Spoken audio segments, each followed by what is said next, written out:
welcome back to another episode of You Haven't Seen That Podcast, or YHST for short. I'm Isaac. I'm Elva. And I'm Carlos. And this is a show where we cover movies on that growing list of films that has people asking us the question, you haven't seen that? Oh my goodness, do we have some stuff for you today? These buttons aren't working. Come on, Road, get on it. This was take 3 of our intro. Yeah, no shit. It was the buttons were not working. Soon to be take 4. It's a Monday, so apologies if this episode gets out to you late. Also, because it's a Monday and I'm editing stuff on a short notice, this will be a shorter episode, but we're going to make sure we have it jam-packed full of the things that we want to talk about, which are 2 movies that we saw this past weekend. One was The Furious, and the other was Disclosure Day. We didn't plan it. Before we get into all that other fun stuff, if you're new here or if you haven't done so already, follow us on social media at YHST Pod. on Instagram, TikTok, and YouTube. And if you'd like to support us, well, you can do that on Venmo at YHST Pod. We appreciate it. We're going to make sure we have some of that Monday energy for you today because Whoop, whoop, whoop, whoop. we're going to quickly run through The Furious. Me and Carlos are the one that saw that. Alva had herself her self day. A self day? Yeah. You were planning on seeing Caroline, Yes. and the showtimes were scarce. Horrible, sparse. yeah. And so she didn't see anything. So me and Carlos went out. We did our homework. We saw such a fun fucking movie. So we're gonna get into that immediately. We're foregoing an either or because I want to just get to these things, and then we'll talk Disclosure Day, and then we have a little alteration on YHSD Fresh, and a sort of a newish guessing game toward the very end. So let's go ahead. And do you want to, this time around, you want to do a nutshell version? I know a lot of people tend to like watch the movie and then come back to this, but I want to kind of get back into the habit and you know, let people listen on a week-to-week basis without fear of spoiling anything. So a quick spoiler-free review of The Furious. If you want something where it's Taken meets The Raid, this will be right up your alley. Oh my God, this was such high-octane, highly choreographed action. You have a guy trying to find his kidnapped daughter, again, Taken, and gets help from the husband of a news reporter, and they're trying to take down a trafficking ring, and that's all there is to it. Kung fu badassery ensues. I haven't had this much fun in a kung fu movie in like a long time. And this is kind of what the guys from The Raid, right?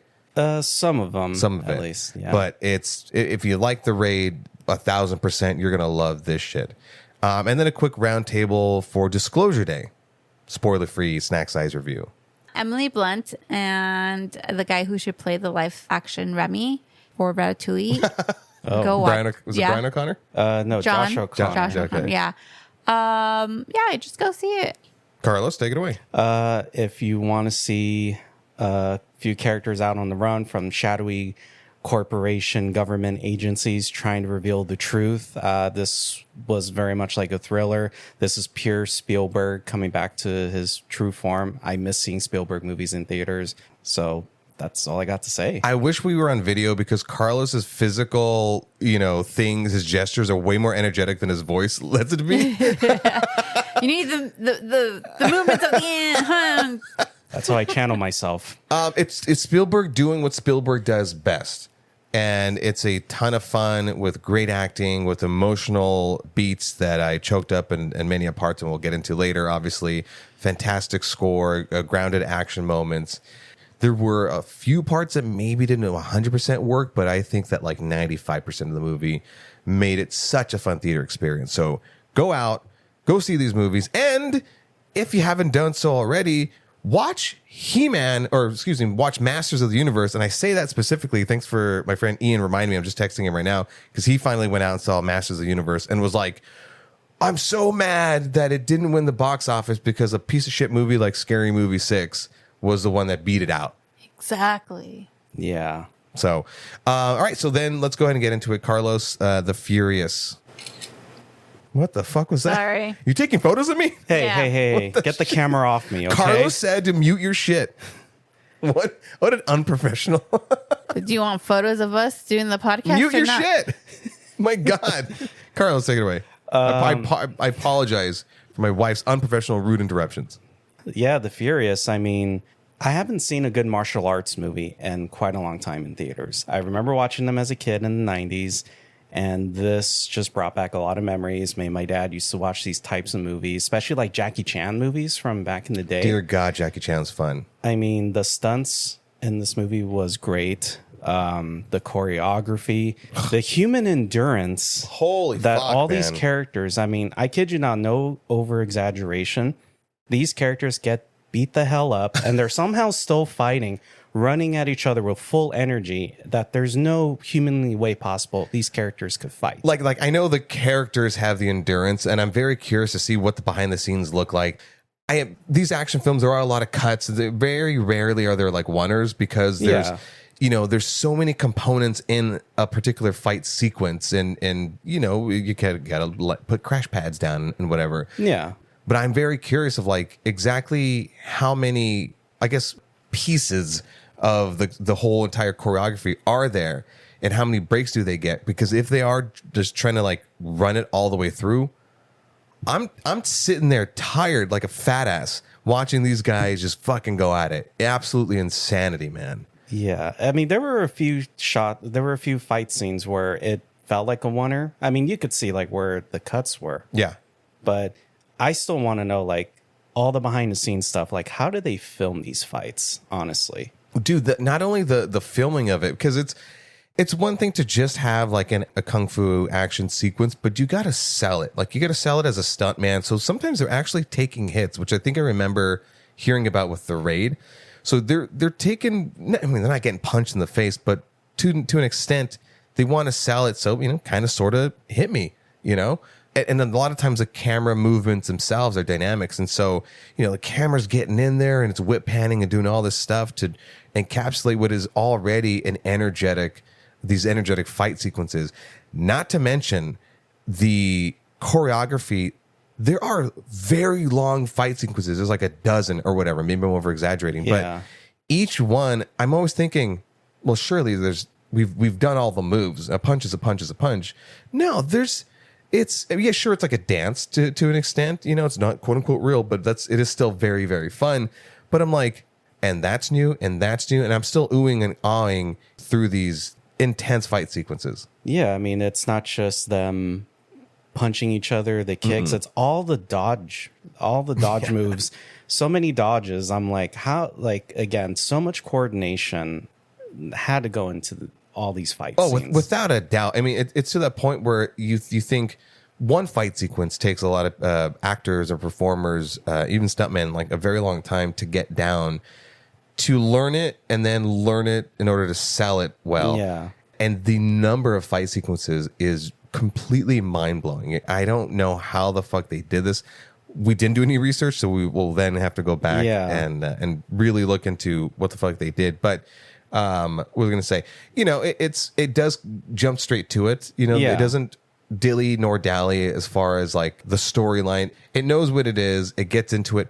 But that's not to say that the lead didn't hit some emotional beats. Miao Ji?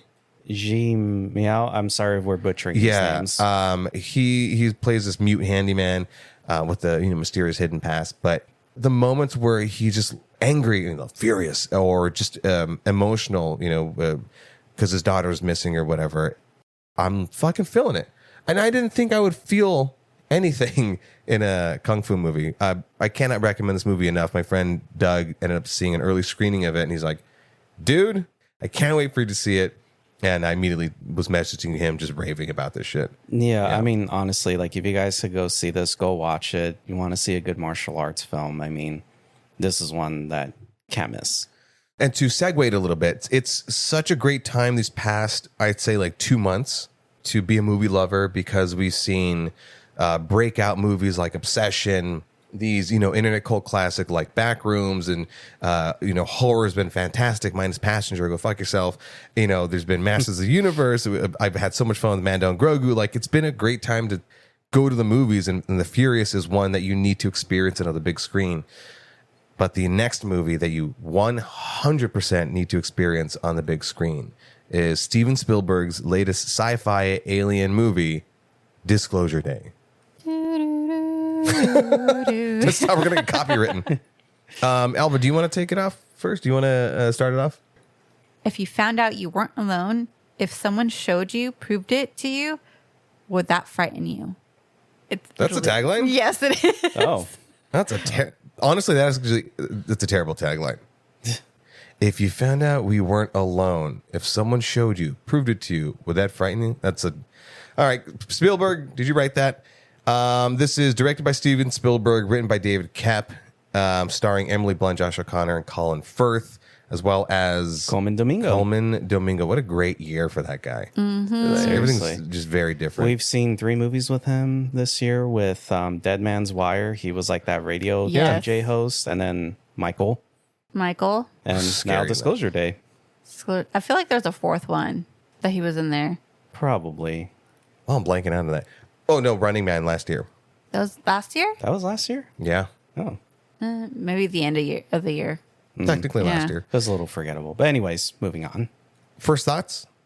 This movie just made me realize how much I miss watching Spielberg movies in theaters. His movies need to be seen in theaters, period.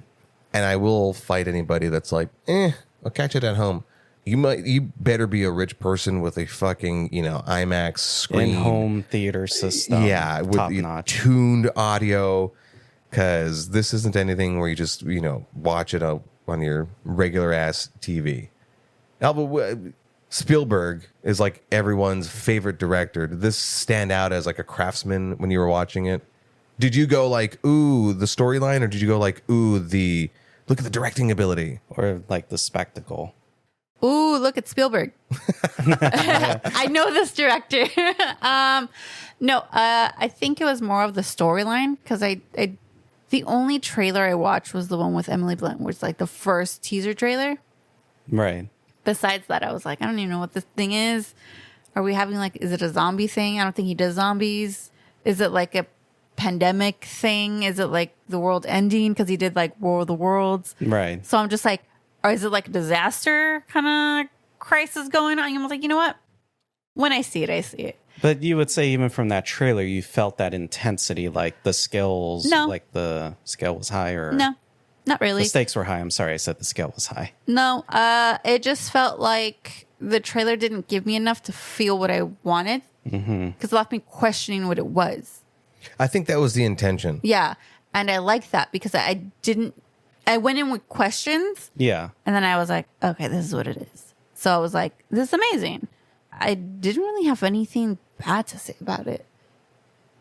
Yeah, I mean, same thing here. I mean, Spielberg is probably my all-time favorite film director. Talk about him being the GOAT. This guy has dabbled in almost every genre. Science fiction, autobiographical, like Lincoln and Schindler's List, war films with Saving Private Ryan, fantasy with Hook. I mean, what hasn't he dabbled in? And he did musicals, like how I talked about that night when we were leaving. He did West Side Story. Great, fantastic movie. Great one. And also, I would consider like Jurassic Park to be the first Jurassic Park to be More a horror. horror. Yeah. Yeah. I mean, again, with Close Encounters and Minority Report, those were more science fiction based, but the tropes were there. Just hearing John Williams' score. Oh my God. I mean, I can't give the man enough praise. So I'm just going to mention the story. So I kind of mentioned this to you guys before we started recording, that I had gone to one of his concerts at the Hollywood Bowl like about 3 years ago. Mm-hmm. I mean, just hearing him conduct that music live. He played Jurassic Park, E.T., quite a few of the scores from the new Indiana Jones movie, Dial of Destiny. Mm-hmm. And he also did Superman, I think, that year. And That's right. Star Wars, of course. Like, like you can't have a John Williams concert without Star I Wars. don't think there's And anybody. Home Alone. Oh, absolutely. The Home Alone story is one of the. I don't think I know it like in detail, but are you sort of semi-familiar with Home Alone? What? Them getting John Williams to score it? I remember hearing the story, but I can't remember. So Chris Columbus, not the explorer, they have like their dailies and stuff, and they're kind of putting it all together in the editing bay, and they just have some temp music. But the temp music is like do do do do do do, and they're like, "What is this?" They go, "Well, that's temporary, so it's not going to be final." Well, what are we thinking? Well, I don't know, but something in the vein of that. And somebody had the idea, I don't remember who, of like, well, wouldn't it be great if like John Williams scored this? They go, "Oh, sure." And they wrote him a letter just to shoot your shot. You know, you miss all the shots you don't take. And he wrote back and wrote some shit for them. That movie, Home Alone, would not be Home Alone without that fucking score, man. That man is magical. Yeah, I mean, what franchise hasn't he touched either? You know, but I mean, going back to us praising this movie with like the storyline, I mean, I was hooked the second that story kicked off. There's no kind of exposition in the beginning. You just jump right into it. You have this character that's pretty much a whistleblower trying to literally disclose all the secret government data that we've had first contact with aliens. They've been visiting us. I didn't feel like a single dull moment throughout this whole story. No. It kept moving along, put on a wild ride. Like we kind of have like two plots that eventually converge with Emily Blunt being a meteorologist. She kind of starts speaking other languages that she doesn't even realize that she could speak. Yeah. And which, by the way, Wyatt Russell was great in this as the skeptic, the dismissive partner. Oh my God, like Emily Blunt, like stole so many scenes. This was probably my favorite performance from her. I mean, seeing her come back as Emily and Devil Wears Prada 2 was great. Yeah. But this was just wonderful. I mean, just her trying to figure out like what the hell's going on, but you know, she's trying to figure stuff out. Well, her encapsulating, you know, and she said, and by the way, obviously, if you're listening, spoilers now, you know, she said it in the movie of like, it's when she's channeling this thing, it feels, and whoever's played music knows it when you're in a flow state. You're not thinking, you're just reacting. And the more you embrace it, the more you go with it, you know, the more magic happens. And it's just, it's a beautiful thing. And you're just like, you're kind of one with the universe, which seems to kind of be the theme of it all. But so for her as an actress to portray that is, I mean, masterful. Am I overstating it by saying masterful? No, right? I think it's that's pretty much on the mark. Good, she was man. So good in this. I mean, everyone put on a great performance. Not a bad performance in the whole thing. Not at all. Even that one backup guard, like the main guard that was always next to Colin Firth. I'm like, you even played a good role. I hated you. Overall, this is such it had such the Steven Spielberg fingerprint on it, you know, where it's a spectacle, there's a message, you're having fun, you're on the edge of your seat, there are henchmen, you know, it just harkens back to like Indiana Jones days and stuff like that.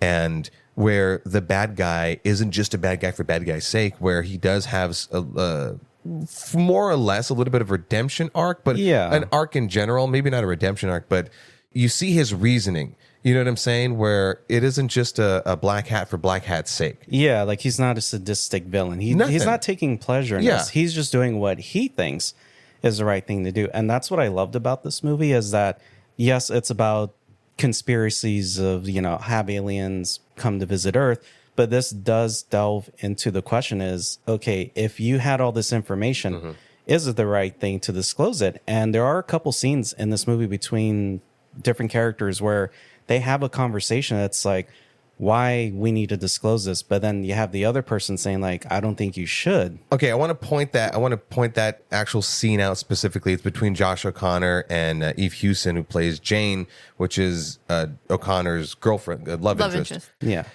By the way, I love her role. The females in this role, I love it where they are the strong leads, you know, and it makes so much sense, you know, because how often do people complain about like, you know, give women a chance to not be the damsel in distress, and not one female is the damsel in distress in this movie.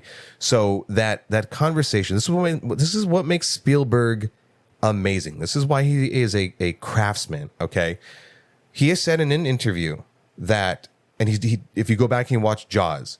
And he does this multiple times throughout many movies where when you're editing, when you're cutting a thing and you're going from one to two, you know, the one shots, between the wide and all this other in-betweens, you lose a sense of being a fly on the wall as an audience. And so the way that he overcomes that, but still essentially gives you different shots, is that it's all choreography in blocking. If you're not familiar with blocking, it's the positioning of camera and actors and how they move around the set pieces and whatnot. So there's that scene where they're having that conversation, and I might have said it in like in our bigger breakdowns where when you're filming something or in general a movie, everything in a movie should inform the story. The color of something, the framing, the music, the clothes that you're wearing, how the camera moves, how the editing is, everything. It should inform the story. And if you're not doing that as a director or an editor or filmmaker, then you're just pointing and shooting and seeing what happens and cutting shit together in the edit. So Spielberg in this sequence, there is a push and pull between the two characters, science and religion, essentially. Right? Yeah. It's a little bit deeper than that, but for all intents and purposes, it's science versus religion. And one person has a good point, and so they sort of dominate the screen, taking up kind of like 2/3 of it, and then the other person's kind of winning. And so they're walking across the camera, and the camera's moving behind them and is following them until finally they're kind of at a standstill, and they're like sharing the screen equally. It's so simple, you may not notice it. In fact, you shouldn't notice it as an audience member, but you should be feeling something as a viewer, and that is exactly what Spielberg does. And it's what he does best when power coupled up with John Williams. You would think that you have the masterful 94-year-old John Williams and you want to use him in every single thing. Less is more. I say that 1,000,001 times, that less is more. And what I mean in this particular movie, there's a few action sequences. And no, it's not scored by John Williams. There's no music. It grounds those action sequences and makes them so profound by not having any music. And I found myself scooching, de-reclining and scooching to the edge of my seat, just fucking completely locked in as an audience member. And sure, that it's the middle of the movie and that lead one and lead two are going to die. I hope not. But still, something might happen. And just the way that he handled all of that, the camera movements were fucking masterful. I even nudged you and bothered you during the movie, which I hardly ever do. And I was like, bro, that camera movement was fucking amazing. What? Okay, so I guess we might as well mention a little story. Yeah, Carlos can't whisper in a movie. I'm like, hey, Carlos. He goes, oh, yeah, that was really great. I go, shh. Shut up. Whisper, man. So now you earned the nickname Whispers. But, yeah, I just, of course we talk about acting and all these other things and storylines and stuff like that. But like that was the thing that stood out. Like within the first 5 minutes of the movie, like you said, it just kicks off. Yeah. And I love that it just kicks off. And I love movies that trust the audience. Yeah. And they leave a little breadcrumbs and context and they let you figure it out. And it's, it's not so complicated. No, I mean, even in the scenes where there is some exposition, it was done right. Like, it did it when it had to. It gave you it was the right amount of information where we already had the breadcrumbs leading up to said moments or the reveal with why do our main lead characters have their abilities. Yeah, So- there's no wink to the camera. There's no Rick Moranis going, did you get all that? That's Spaceballs reference. As far as Spielberg movies go, it's for the most part rather simple. There's your like obvious MacGuffin of the magical item or whatnot, Yeah. and it is allowed to do what it needs to do throughout the film. And even going as far back as like the henchman, right? You go, okay, it's pretty straightforward henchman kind of stuff. I missed it. Like I missed that kind of blockbustery, stuff from the 90s. And I don't know if that translates nowadays, but I had a blast. And maybe I felt a little bit more nostalgic for, movies like that. And for as long as Spielberg remains alive, I hope he continues to make these types of movies. Oh, yeah. But, Well, rumor has it that supposedly his next movie may be a Western, which he's never done a Western. dude, Westerns are... He recently got the rights for James. It's a book adaptation he's doing. Okay. Yeah. Well, maybe that could be what he's working I on haven't seen a next. good Yeah. Western in a while. So what I meant to say was like, I haven't seen a good Western in a while. Yeah. Oh, and just also like a special shout out that so towards the end where they do I know what you're gonna say. disclose all the information, just info dumping on the news worldwide. You have her name? No. I got it here. Okay. ahead. So the news anchor that's pretty much just commentating what's being shown.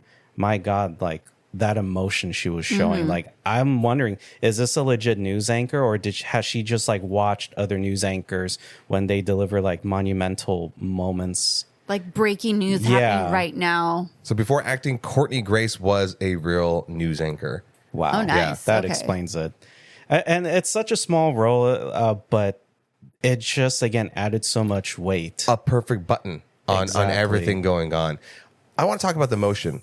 So now I mentioned John Williams and of course there's the action sequences and everything like that and musical swell, but you use Williams' score when there are these emotional bits. And to an extent, the movie kind of leans into more of like a fantastical thing rather than sci-fi. You'll have to see it to see what I mean. I'm not going to completely spoil everything for you. It isn't a movie about aliens. There's more to it. It's deeper than that. Definitely. Where I feel like maybe most people aren't gonna grasp that, and I think it was clever how it did it, but how it is character driven and how it explores them, and when certain people get, for the lack of better phrasing, like abilities, and how other people interact with them because of their abilities is a magical moment. They're magical moments, and they're such magical moments that I found myself choking up.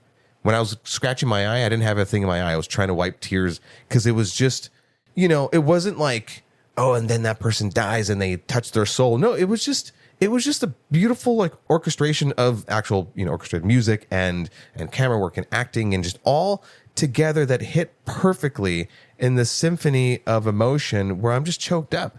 And so the last emotional bit was that news anchor. Now, it wasn't as big like magical moment with like Emily Blunt towards the middle of the movie, but it just tied it all together for me. Do I think people would react this way?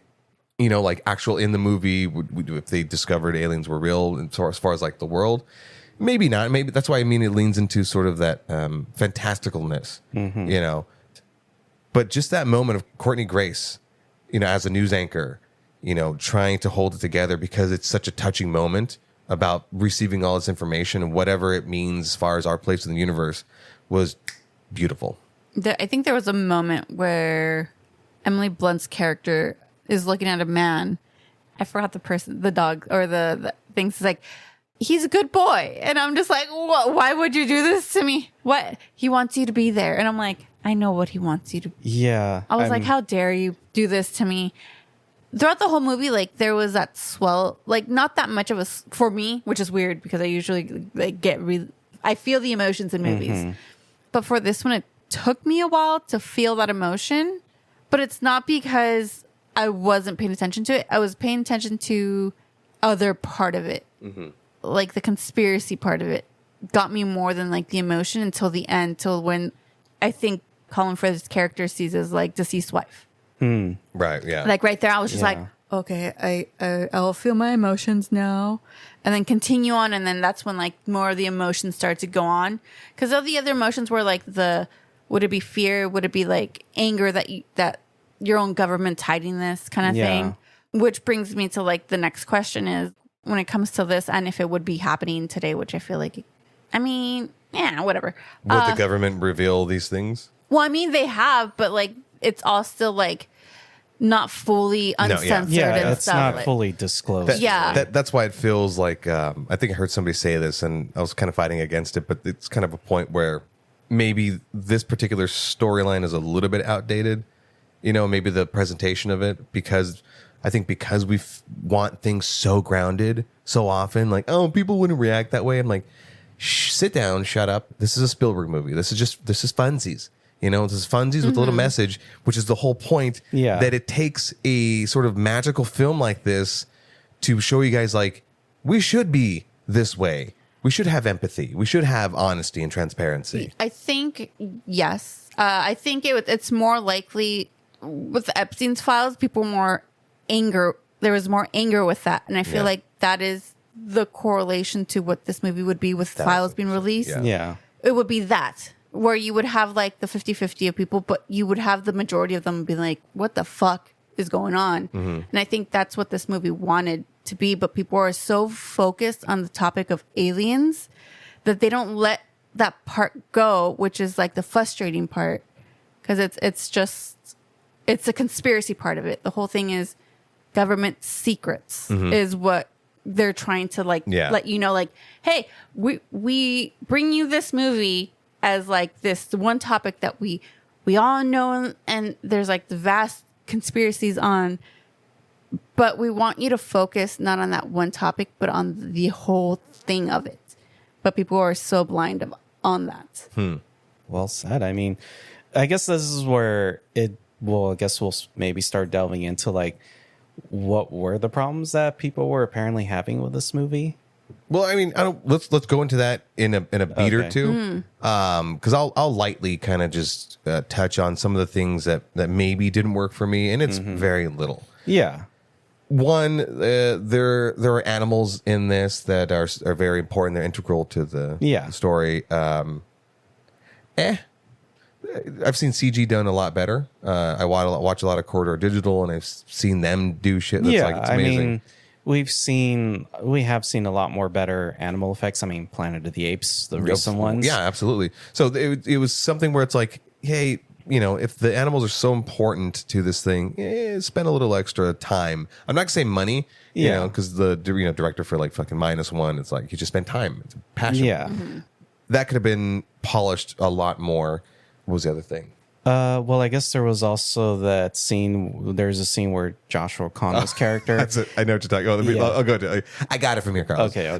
Okay. So at this point of the movie, I'm completely locked in. I'm blown away, but like being excited by the spectacle of Spielberg. And then I got a little bit angry because I'm taken out of this moment of great camera movement. It's swooping, it's swooshing, it's great. And Josh O'Connor is trying to be stealthy, right?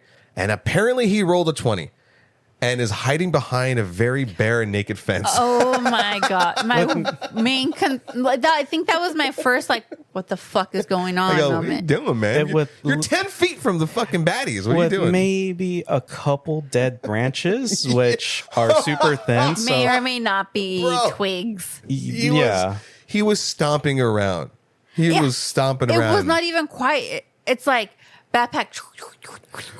Which, by the way, if you really, here's the funny part. If you really think about that, like, how the fucking sausage is made, the camera was a drone. Okay. So drone's loud, which means you have to dub in a lot of you do a lot of Foley. ADR, you got to do a lot of Foley work, right?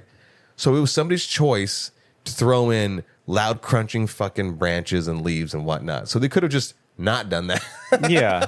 So a little mad about that, but that's me nitpicking, honestly. Yeah. I mean, other than that, I honestly didn't really have any other complaints with this at all. No, my only thing would be the hiding behind the twigs. Like, I'm like, really? This It was really secret shadowy corporation's finest that are doing all these black ops operations, but Yeah, of twigs. Speaking of which, sorry, it's a weird segue, but it just reminded me of why I blanked out when you were talking, because I wanted to add on to your point, Alva, a moment ago. This is what happens when you have ADHD brains. Jesus, I'm so sorry, but I wanted to add on, put a button on your thing, which was those moments where she talks to the person and says like, he's a good boy or whatever, right? It's, I think what made those moments hit, and thinking about it now as you were saying it minutes ago, is to be seen. We just want to be seen. Yeah. We're in a world of distraction. We're in the world of our phones are in our faces. yeah. Because I struggle with that too, where you put on a face and stuff, and then there's moments where somebody just like sees you and just profoundly says these things in a very like an empathetic way, and you're like, thank you for being a person who has a warm heart and a warm soul and is looking out for one another. But I think it was very impactful. Now let's get into the negative. Well, mind you, not our negatives, because we already gave them. Yeah, we don't have negatives. These are other people's negatives. This is a segment I would like to call Elva Calls Out Bad Comments. So to wrap you up into it, I don't usually search for any other person's opinions and reviews before watching this movie. Sounds kind of counterintuitive to what we do, but you get the idea why you listen to us, because it's fun. But after watching this movie, you watch interviews and you see clips, and so you kind of you wander into the comment section. Yeah. Carlos, Alva, I am I was completely blown away at the very forced hate for this movie. Hate. Usually I say like every other comment. Every comment hated this movie. And I couldn't understand why. When we walked out of that movie, I was raving about it. I wanted to record that night. I loved this movie. Well, and people were just like, man, I didn't get it. And we've seen the storyline 1,000,001 times before. Oh, yeah. It was forced, all this other shit. Well, to add on to how our reactions were that night, when the credits rolled, people were walking out. I was literally overhearing people saying, hey, that was actually pretty good. Mm-hmm. Like, I felt like the audience we watched it with was pretty hooked. Like, they very much enjoyed this They were movie. locked in, man. Yeah. You know, and in fact, a couple of nights ago, I was up on my truck and I bumped into my friend who I mentioned a second ago. And he had just watched Scary Movie 6 and he's like, what a disappointment. So we're talking about the upcoming movies and I mentioned Disclosure Day. He goes, oh, I heard that's bad. I go, what are you talking about? Well, I haven't heard anything. I try not to hear, but that seems like something that would really come down the pipeline, or the grapevine rather, as far as like something being a Spielberg movie being bad. And then we watch it and I'm like, that's weird. That must have been a little random little speckle of hate. Fuck, man, it's a torrent of hate. I went through other people's reviews, people that I commonly watch, and the ones that there's a few people who we like our reviews are 1-to-1, our opinions are 1-to-1, and the comment section from that is mostly like 80% good, and you know a couple they were like, it was boring or whatever, and then there was other reviewers who I kind of held high regard, and they were just shitting on it.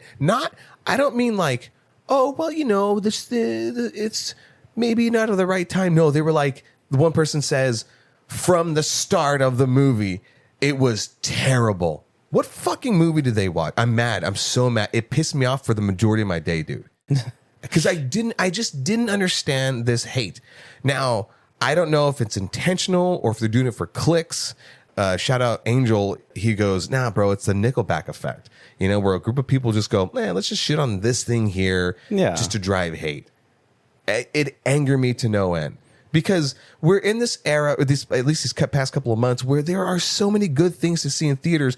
Also, you know, for our at least 3 years of doing this podcast, there have been really bad movies that we've seen. So the bar is real fucking low. Yeah. And even for the time I've been on as a co-host, we haven't really seen that many bad, terrible movies where we walked out, we're like, fucking hated it. Passenger. Yeah, well, Silent Hill. Scream 7. 6. Night Watch. 6. 7. Sorry. You see, like, I just want to block out because I was so disappointed. But, and also, like a few episodes ago with one of my either or questions was the hate that, like, for example, the Odyssey was already getting. Like, you have so many people shitting on it where it's like, it's just like the trend now. It's just like rage baiting. Yeah, it's just trying to find... I was today years old, where I learned it's not angrily masturbating, but continue. Where you just have an upcoming movie made by a very talented director, and people will just look for anything to shit on, even if it's unwarranted, doesn't make sense why. Now, for me, I'm all for criticism of a movie. Like, absolutely. If they're legit, like you watched it, you're like, you know, it didn't work for me because I had problems with this and that. And there's this respect and there's this middle ground where you kind of go, yeah, I see what they're going for. But when you go to the lengths where like, man, like the first frame came on, I hated it. I was like, damn, like what side of the bed did you wake up on? Seriously, pull the dick out of your ass.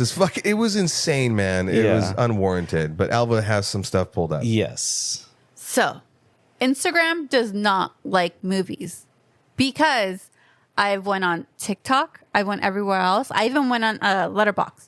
And there's very few on everywhere else where it's like, I hated the movie, I hated this, blah, blah, blah. But when I went on Instagram is where I found all the comments where it was, doesn't answer anything, worst movie ever. Are you sure this is a Spielberg movie? This is all AI.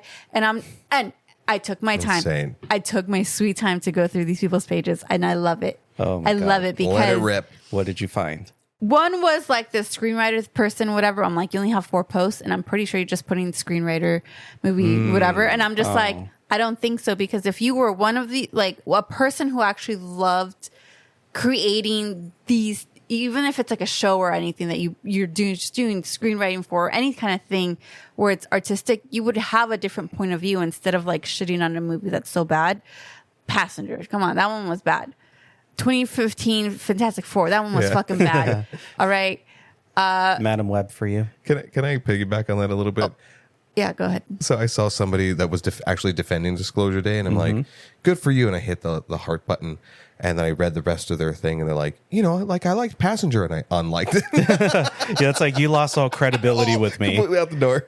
Yeah, and then I've gone through other pages, and then of course you can tell like those when you post on social media and you're scrolling so much, you can kind of get a feel what people's kind of like mentality is from their posts or stories. And now that I love lovely Instagram, their repost. You go to the repost and you see where their mentality is, what they're reposting. It's amazing how little these people think that half of these times that they're reposting something that's AI, and then they also not just like the post, but they actually repost it. And I'm like, you like this AI clip that is totally interesting. So I'm just like, you don't like this movie.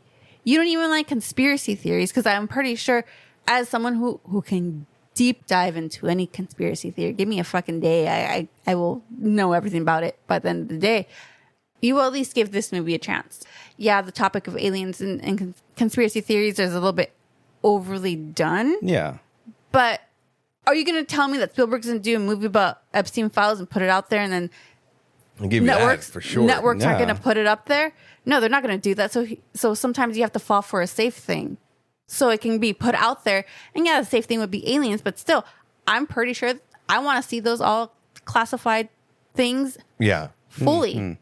I mean, like, of course, like Spielberg has done like really deeper, for Saving Private Ryan and Schindler's List and whatnot. Yeah. And maybe this is like the safer approach. I totally agree with you too, Alva. It's still a fun thing with a message that you got to maybe look a little bit deeper. And I think you had said that, like, sure, has this thing been done as far as like information withholding and, the good guy trying to let the world know everything and aliens and whatnot. Has it been done time and time before? Sure. Has it been done through the Spielberg lens? No. And that's when people say like, oh, this has been done before. I'm like, watch the fucking movie. It's an engaging, fun movie. It's because here's the thing. They just want to see the popcorn movie. Oh, Yeah. Spielberg. The blockbuster. Blockbuster.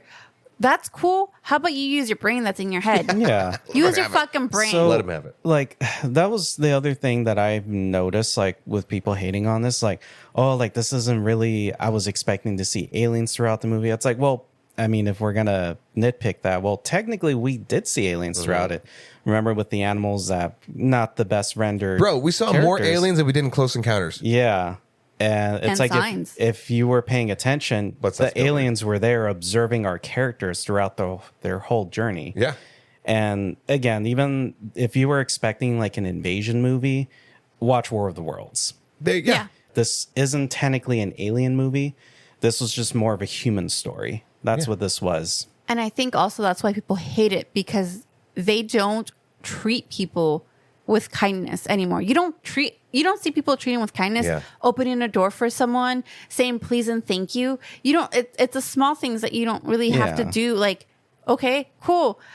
Someone drops something. Excuse me. Here you go. Yeah. Okay. Then maybe there's a little bit more like fears and stuff like that going on in the world, more, scaries out there. But even like the small moments, like you see people walking by. If someone were to drop something right now out in public, if we were, let's say we were at Target or something, some lady would drop something, would you stop her and be like, excuse me, here you go? Yeah, absolutely. Carlos? What? Clearly you're part of the problem. The message of the movie I was like to that. the message of the movie, Was by the to way, listen. ironically, was to listen. Listen. That is the funniest shit. We're good there.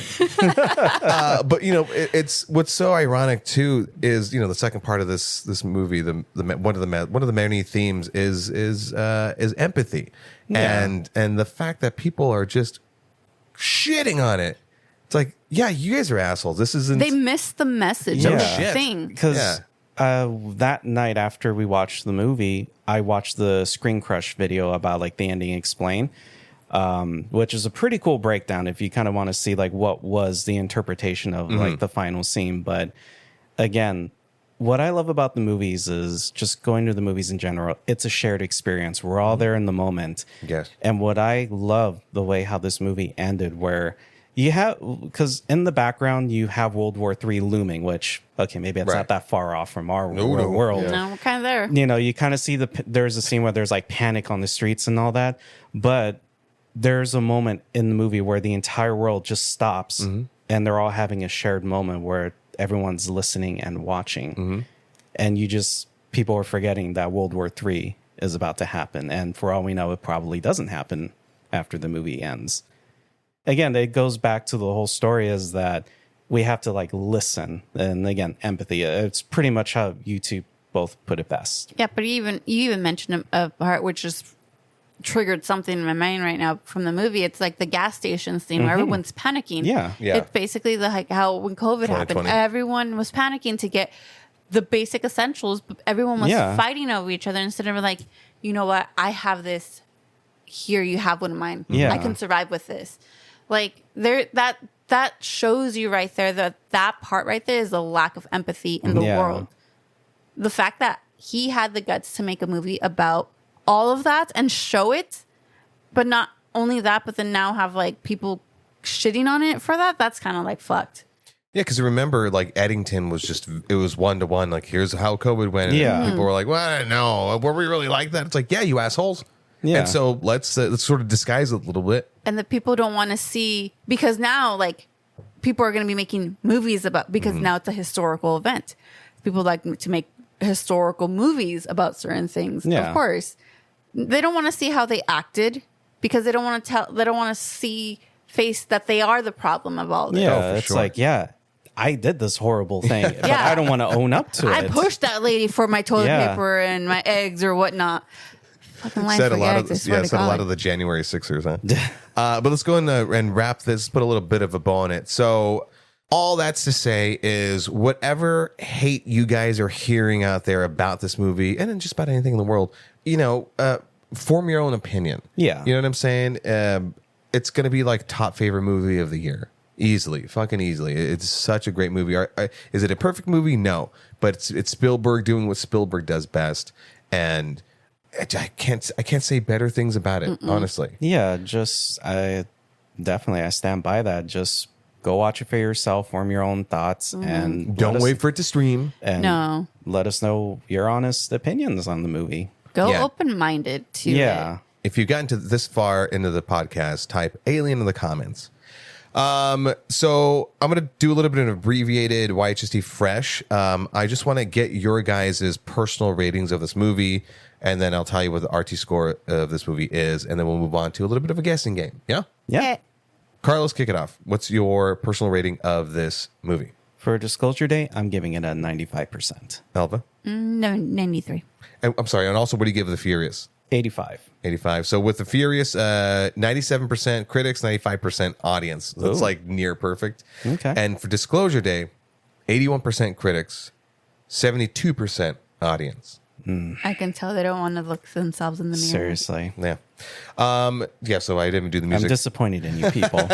Which brings What do me you mean, you people? which brings me to like ask this question. It's like, what are they going to say about the Odyssey? Because nobody's going to read that book and understand it without Yeah. a fucking dictionary. I've tried. We tried. We tried. So the fact, I want to see what people are going to be saying about that Yeah. movie.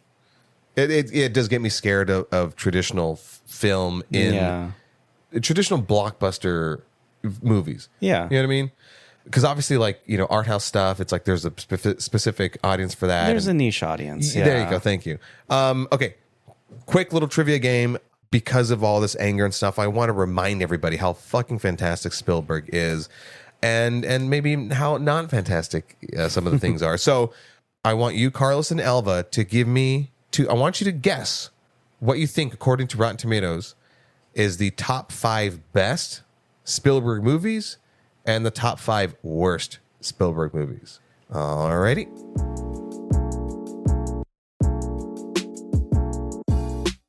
And through the magic of editing, All right, let's kick it off. Ladies first, Elva. Top 5 best. Okay. Top 5 best: Schindler's List, Saving Private Ryan, West Side Story, The Color Purple, and Lincoln. Carlos. Schindler's List, Saving Private Ryan, E.T., Jurassic Park, Catch Me If You Can.